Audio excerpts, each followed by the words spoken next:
இயேசுவின் பின்னால் நானும் செல்வேன், திரும்பி பார்க்க மாட்டேன், திரும்பி பார்க்க மாட்டேன். இயேசுவின் பின்னால் நானும் செல்வேன், திரும்பி பார்க்க மாட்டேன், திரும்பி பார்க்க மாட்டேன். சிலுவையே முன்னா, உலகமே பின்னா, சிலுவையே முன்னா, உலகமே பின்னா. இயேசு சிந்திய குருதியினாலே விடுதலை அடைந்தேனே, இயேசு சிந்திய குருதியினாலே விடுதலை அடைந்தேனே. இயேசுவின் பின்னால் நானும் செல்வேன், திரும்பி பார்க்க மாட்டேன், திரும்பி பார்க்க மாட்டேன். அச்சமும் இல்லை, அதிர்ச்சியும் இல்லை, அடியேன் உள்ளத்திலே. ஆண்டவர் இயேசு அடைக்கலப்பாறை, ஆதரின் குறையில்லை. ஆண்டவர் முன்னா, அகிலமே பின்னா, ஆண்டவர் முன்னா, அகிலமே பின்னா. அன்பர் இயேசுவின் வார்த்தையினாலே விடுதலை அடைந்தேனே,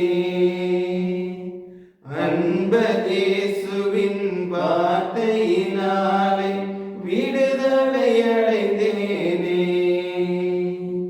இயேசுவின் பின்னால் நானும் செல்வேன், திரும்பி பார்க்க மாட்டேன், திரும்பி பார்க்க மாட்டேன். ஆண்டவர்களோடு இருப்பாராக, உம்மோடும் இருப்பாராக. தூய லூக்கா எழுதிய பரிசுத்த நற்செய்தியிலிருந்து வாசகம். ஆண்டவரே உமக்கு மகிமை.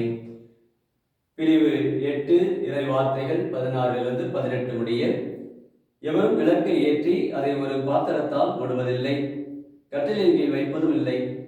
மாறாக உள்ளே வருவோருக்கு ஒளி கிடைக்கும்படி அதை விளக்கு தண்டின் மீது வைப்பர். வெளிப்படாது மறைந்திருப்பது ஒன்றுமில்லை, அறியப்படாமலும் வெளியாகாமலும் ஒளிந்திருப்பது ஒன்றுமில்லை. ஆகையால் நீங்கள் எத்தகைய மனநிறைவில் கேட்கிறீர்கள் என்பது பற்றி கவனமாக இருங்கள். உள்ளவருக்கு கொடுக்கப்படும், இல்லாதவர்களுக்கு தமக்கு உண்டென்று அவர் நினைப்பதும் எடுத்துக் கொள்ளப்படும். இது வாழ்வு தரும் கிறிஸ்துவின் நற்செய்தி. கிறிஸ்துவே உமக்கு புகழ். இயேசுவில் பிரியமான சகோதர சகோதரிகளே, உங்கள் அனைவருக்கும் இயேசுவின் இனிய நாமத்தில் காலை வணக்கத்தை மகிழ்ச்சியோடு கூறிக்கொள்கின்றேன். இந்த நாள் ஒரு ஆசீர்வாதம் நிறைந்த நாள். காரணம், கப்பச்சின் சபை தூய பாதிரே பியோருடைய திருநாளை தாயார் திரு அவை இன்று கொண்டாடுகின்றது.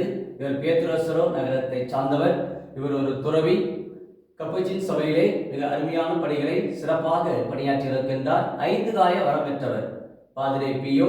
அந்த அளவுக்கு அவருடைய வாழ்வு கடவுளுடைய விருப்பத்துக்கு ஏற்றபடி தன்னுடைய வாழ்வு முழுமையாய் இறை திருவுளத்தின்படி நடந்திருக்கின்றார். நிறைய பாடுகளை துன்பங்களை தன் வாழ்நாளிலே ஏற்றிருக்கின்றார். ஏழை இடத்திலே கரிசனையோடும் அன்புறவோடும் வாழ்ந்திருக்கின்றார். ஜபத்திலே, அதுவும் குறிப்பாக தன்னுடைய வாழ்விலே ஆழ்நிலை ஜபத்திலே தன் வாழ்வு முழுமையாய் கடவுளிடத்திலே தன்னை முழுமையாக ஒப்புக் கொடுத்திருக்கின்றார். நிறைய நோய்களை தன் வாழ்விலே பல துன்பங்களை நோய்கள் வழியாக பெற்று பல சவால்களை சந்தித்தவர்.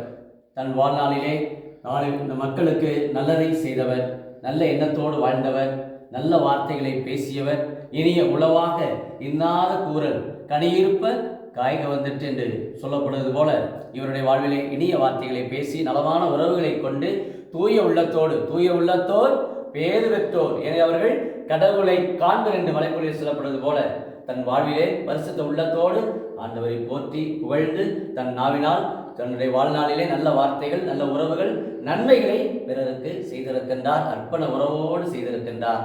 அந்த அளவு தியாக உள்ளத்தோடு வாழ்ந்தவர் 5 காய வரம் பெற்று திருவையில் 20ஆம் நூற்றாண்டிலே மிக சிறந்த ஒரு புனிதராக பாதிரி பியோவை தேடி அநேக மக்கள் அவரிடத்தில் பல வேண்டுதல்கள், விண்ணப்பங்கள், எதிர்பார்ப்புகள், தேவை அனைத்தையும் கொடுக்கிறார்கள். அதான் நச்சதை பார்க்கிறோம். ஆண்டவர் எவரும் விளக்கை ஏற்றி கட்டிலின் கீழ் வைப்பதில்லை, பாத்திரத்தில் மூடுவதில்லை, மாறாக அதை ஒரு விளக்கு தண்ணீர் மீது வைப்பார்கள். அதுபோலதான் இவருடைய வாழ்வு, தூய பாதிரி பியோடைய வாழ்வு தன் எப்பொழுதுமே பிறருக்கு ஒளியாக, பிறருக்கு நல்ல ஆயனாக திருவையில் 20ஆம் நூற்றாண்டிலே பல பணிகளை துறவர வாழ்விலே கற்பு, ஏழ்மை, கீழ்ப்படு போன்ற தாழ்ச்சியடைந்த பண்புகளிலே அவர் வாழ்ந்திருக்கின்றார். தியாக உள்ளத்தோடு தன்னை அர்ப்பணித்திருக்கின்றார். தன் வாழ்வில் நோய்வாய்ப்பட்டாலும் அவர் கடவுளுடைய விருப்பத்துக்கு ஏற்றபடி இயேசுவே என்னோடு தங்கும் என்றுதான் இந்த வார்த்தைகளை தான் தன் வாழ்நாளில் நோய்வாய்ப்பட்ட பொழுது அவர் சொல்லிக்கொண்டே இருந்திருக்கிறார். இயேசுவே என்னோடு தங்கும்.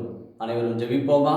அன்பின் பரலோக பிதாவே, அப்பா இயேசுவே, அருமையான இந்த நாளுக்காக நாங்கள் நன்றி கூறுவோம் தகப்பனே. அப்பா, தூய பாதிரி பியோடைய இந்த திருநாளிலே 5 காய வரம்பெற்ற அந்த புனிதருடைய வாழ்விலே எத்தனையோ சிலுவைகளை நீர் அவர் சுமக்க கொடுத்தீரப்பா. அவர் மனம் தளரவில்லை, மனம் சோர்ந்து போகவில்லை.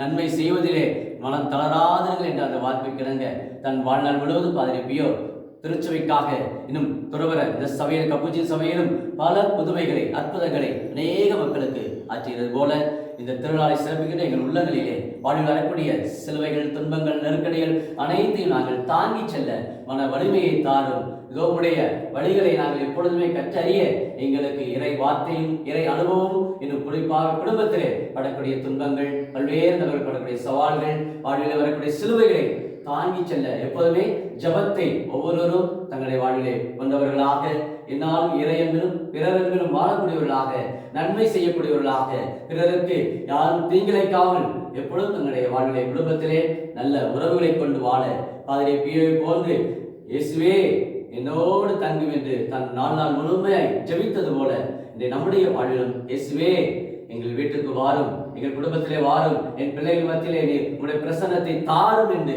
நம்பிக்கையோடு இயேசுடைய இந்த சிலுவைகளை சுமந்து சென்று இயேசுடைய வாழ்விலே அருள்வரங்களை பெற முயற்சிப்போம். ஆமென்.